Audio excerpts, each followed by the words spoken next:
Thank you so much for coming. Welcome to my midlife crisis. That is what Tokyo Comedy Bar is, my midlife crisis. Thank you so much for coming and supporting comedy in Tokyo. Put your hands together. Woo. This is the late show of the grand opening of Tokyo Comedy Bar. Put your hands together for the opening of the first ever stand-up comedy club in Tokyo. How good is this? There's a couple of seats here.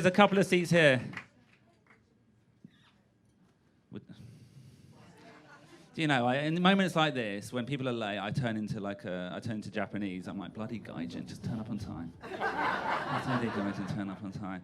Thank you. So my name is BJ Fox, and yeah, we are opening a bar. It's amazing when you open a bar like this, when you kind of open the first ever comedy bar, all your English friends say, all your British friends say, well done, go for it, chase your dream. All my Japanese friends say, what did your wife say? I'm not joking. They went, what did your wife say? What did your wife say? Like, some people have been a bit negative. Like, why would you open up an English language stand-up comedy bar in a city that, frankly, doesn't speak very good English in the middle of a pandemic? And to that person, I say, well, you agreed, for better or for worse, you're stuck with me now, baby. Actually, no, she's been really good. My wife has been so supportive. My wife is half Japanese, half German. Definitely not an ally. And but it turns out she is like the perfect mix to be a supportive wife for a project like this. She is Japanese enough to sign for a Japanese resident guarantee form, but gaijin enough not to bother to read it. She was like, BJ, what is this? What am I saying? I was like, it's just kanji, baby. It's just all kanji. It doesn't matter. Just and stamp that page as well. And here we are now. Who here has seen live comedy in Tokyo before? Make some noise.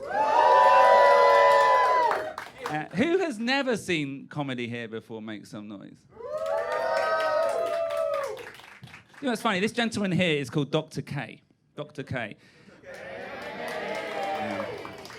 And I say hello to him because he's a mega fan. He's a BJ Fox mega fan, but not BJ Fox comedian. I do a business English podcast where I teach very kind of useful phrases like how to disagree with someone. You say playing devil's advocate. What else do I say? Like when you want to give an idea but you're not too sure about it, you say just throwing it out there. I've done 140 episodes of that very high-level business English. At no stage have I ever said the word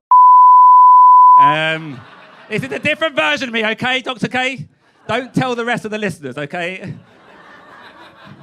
And the irony, right, it's called Urawaza Eigo, Gaishike Urawaza Eigo, and it's the key to unlocking your future career potential, run by a guy who does everything in his entire power never to have a real job. The irony. Actually, I got sacked from my job. That's how it started. I got sacked. I was a country manager for a video game company, and I found out in September that I was going to have to leave. But they gave me 6 months. And I was like, that's just about the right time to plan for a comedy club. It was a bit weird. So what happened? I was the EVP of Asia for a Japan country manager, and they gave me an executive coach.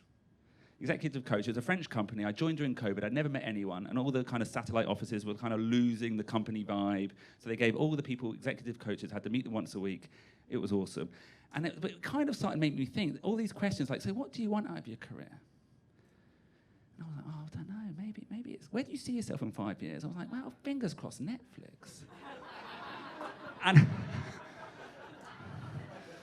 it kind of went wrong. And then what happened, there's an executive coach, and she used to do this kind of analogy of, okay, so the company is like a party, isn't it? It's like a party. There's like this party in France, in the Paris head office, and it's going on. In like you, the Chinese office, the Singapore office, you're like, where are you at the party? You know, on the edge, maybe? And she was like, yeah, you're on the edge. You don't really feel involved, do you? Where do you want to be? And I actually said, do you think it's okay to enjoy the free food and drink at the main party while having my own party over in Japan? And 2 weeks later, she stopped being my executive coach and she became the head of HR. And she wrote to me, Everything you said, BJ, is in strict confidence. I just wrote back and said, welcome to the party.